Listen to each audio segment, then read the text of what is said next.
Mr. Steve Baker. Mr. Speaker, I beg to move that this House has considered the subject of money creation and society.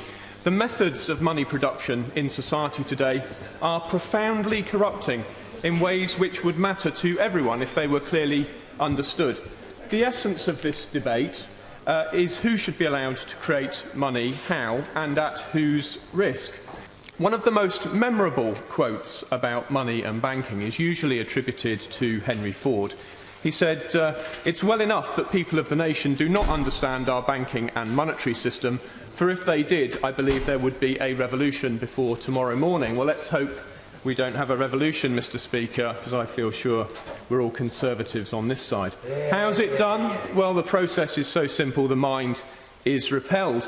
Whenever a bank makes a loan, it simultaneously creates a matching deposit in the borrower's bank account, thereby creating new money. Many times I've been told that this is ridiculous, even by one employee who'd previously worked for the Federal Deposit Insurance Corporation of the United States. The explanation is actually taken from the Bank of England article, Money Creation in the Modern Economy. It seems to me rather hard to dismiss. We're in a debt crisis of historic proportions because for far too long profit-maximising banks have been lending money into existence as debt with too few effective restraints on their conduct and all the risks of doing so forced upon the taxpayer by the power of the state. Now, thankfully, the institution of money is a human social institution and it can be changed. It has been changed and I believe it should be changed further.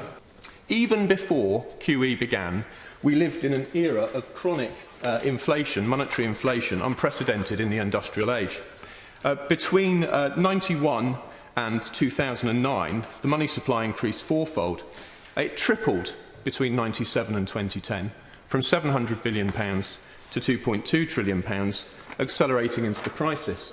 Now, you just cannot increase the money supply at this rate without profound consequences. They are the consequences which are with us today. Just to return to where I wanted to go, where did all this money that was created as debt go? Well, when I look at the sectoral lending figures, I see that some went into commercial property, there was some went into personal loans, credit cards and so on. Actually, the rise of lending into real productive businesses, excluding the financial sector, was relatively moderate. But overwhelmingly, where this new debt went was into mortgages and into the financial sector.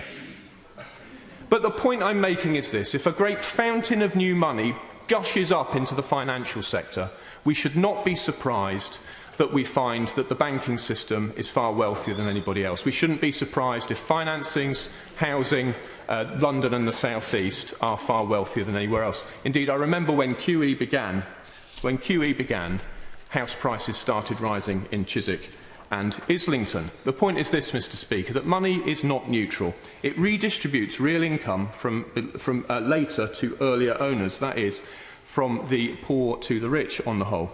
Now, this distribution effect is key to understanding the effect of new money on society. I think it's the primary cause of almost all conflicts revolving around the production of money, the relations between creditors and debtors.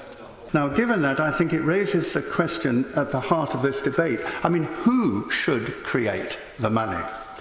And I just ask this question: would Parliament ever have voted to delegate power to create money to those same banks that caused the horrendous financial crisis from which the world is still suffering? I think the answer to that is unambiguously no. Now, against that background, there are solid grounds, I think, for examining, and this is where I do come to my proposal, the creation of a sovereign monetary system, as recommended by several expert commentators recently.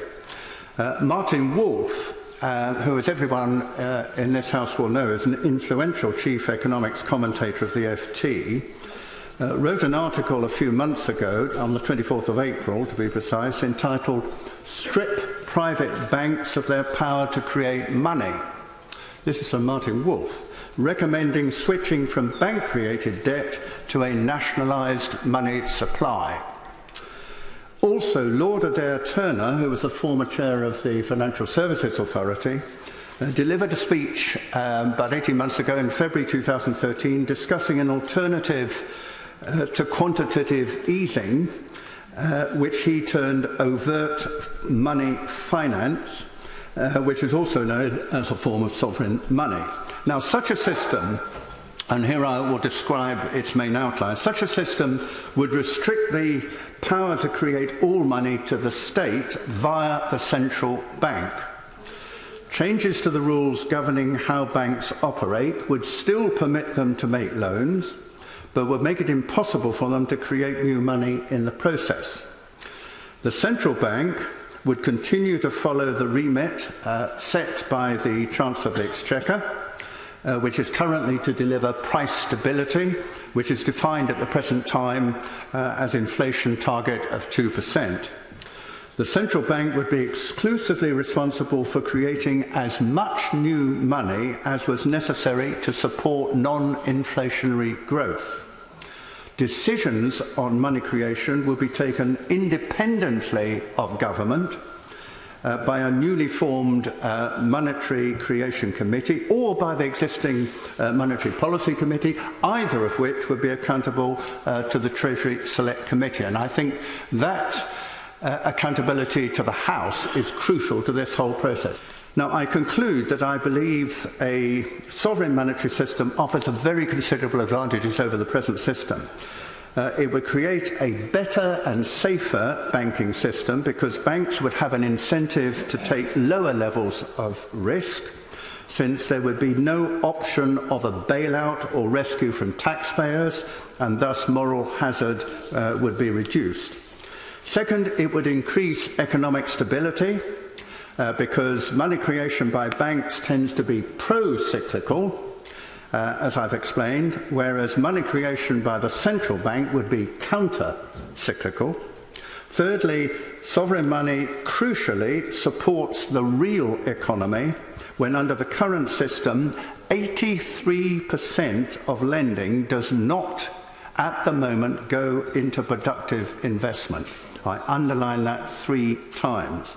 So for all of these reasons, Madam Deputy Speaker, I believe that the examination of the merits of a sovereign monetary system is now urgently needed, and I would call on the government to set up a commission on money and credit with particular reference to the potential benefits of sovereign money, which offers a way out of the continuing and worsening financial crises that have blighted this country and indeed the whole international economy for decades.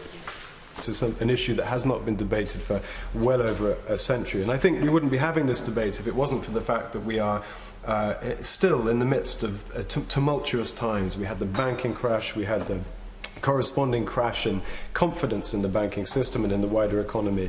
And now we have a problem of underlending, partly as a consequence, particularly to small and medium-sized business. So this could not be more important. And the member for, I'm going to say my honourable friend, because we work on many issues together, for Alderman Roynton, pointed out at the beginning of his speech that this is an issue that is not well understood by members of the public. Well, and I think he was mentioned later on in his speech, but if he didn't, I'm going to add that this is an issue which is also not well understood by members of this House, by members of Parliament.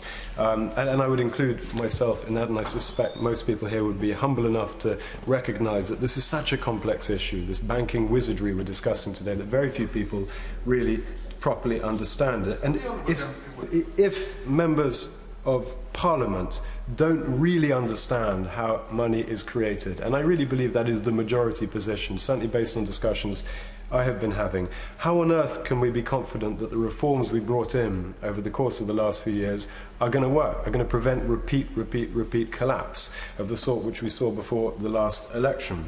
And my view is that we can't be confident. So I think these issues need to be explored, and I think it is time for a monetary commission to be established and for Parliament then to become much more engaged than we have been. This is a very small step in that direction. I'm very grateful to the sponsors of today's debate. This debate obviously comes following a significant campaign by Positive Money, who have been raising some extremely important issues about how we ensure financial stability or how we as parliamentarians and indeed how members of the public can gain a far greater understanding of the way in which our economy works and in particular how money is supplied.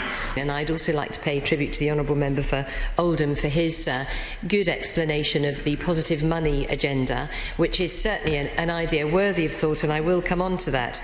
So I want to start by saying money creation is a very important and complex aspect of our economy that I do agree with members is very often misunderstood. But first, I just want to briefly set out why we don't believe that the right solution is the wholesale replacement of the current system by something else, such as a sovereign monetary system. Under a sovereign monetary system, it would be the state, not banks, creating new money. The central bank, via a committee, would decide how much money is created, and this money would mostly be transferred to the government. Lending would come from the pool of customers' investment account deposits held by commercial banks. Such a system would raise a number of very important questions. How would that committee assess how much money should be created to meet the inflation target and support the economy? If the central bank had the power to finance government's policies, what would the implications be for the credibility of the fiscal framework and the government's ability to borrow from the market if it needed to? What would be the impact on the availability of credit for businesses and households? Wouldn't credit become very pro-cyclical?